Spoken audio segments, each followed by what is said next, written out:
আছেন? আমার নাম মিথিলা। জি। বাসা কোথায়? আমি থাকি যাত্রাবাড়ি। জি। ক্যামেরার সামনে কেন আসছো? ক্যামেরার সামনে আসছি জীবনের কিছু গল্প বলতে। কি আ গল্প?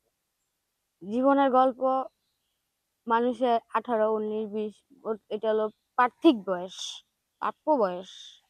তো এই বয়সগুলো পেরিয়ে গেলে আমার বাবা-মার সামর্থ্য নাই যে আমাকে অনেক টাকা খরচা করে আমাকে মানে অন্যর হাতে তুলে দিবে। এরকম সামর্থ্য নাই।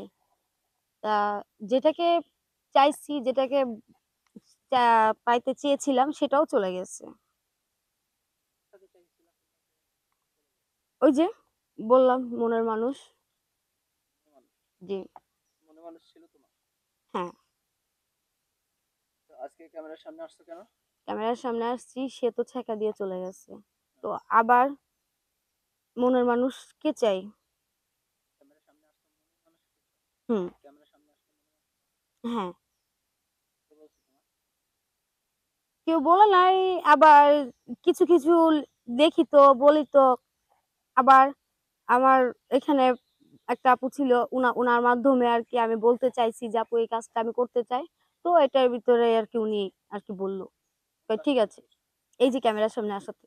ক্যামেরার সামনে আসার জি, থেকেই সাহস দিল নাকি? জি, তো আজকে যে ক্যামেরার সামনে আসলা, হ্যাঁ। কেমন মনে মানুষ? কেমন মনের মানুষ? না, আমি তার অর্থ সম্পদ কোনো কিচ্ছু চাই না। সে যেই হোক, শুধু অন্ধবিশ্বাস নিয়ে আসুক। তাকে তবে একটা স্ত্রী হিসাবে কিংবা তার আমার স্বামী হিসাবে যেটুকু তাকে দেব তার চেয়ে বহুত, বহুত ভালোবাসা দেওয়ার চেষ্টা করব। জি, হ্যাঁ, এই ছেলেরা ভালোবাসা চায়, জি। তাহলে কিভাবে যোগাযোগ করবে তোমার সাথে? এই যে ভিডিওর ভিতরে নাম্বার দেওয়া আছে, ভিডিওর ভিতরে নাম্বার দেওয়া আছে। এই নাম্বারই? হ্যাঁ, এই নাম্বারটা তোমার? হ্যাঁ। কতক্ষণ খোলা থাকে? এটা সবসময় খোলা থাকে। জি। মনের দুয়ার কখন? মনের দুয়ার তো ওই যে, যে আসবে তার জন্যই খোলা সারা জীবনের মতন। তাই? জি। আর আর সারা জীবনের মতো? হ্যাঁ, থাকবে। যদি সে থাকে।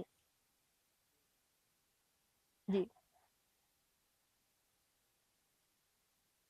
না, দর্শক ভাইদের একটা কথাই বলবো দর্শকরে যে আমার জন্য বেশি, বেশি করে দোয়া করতে।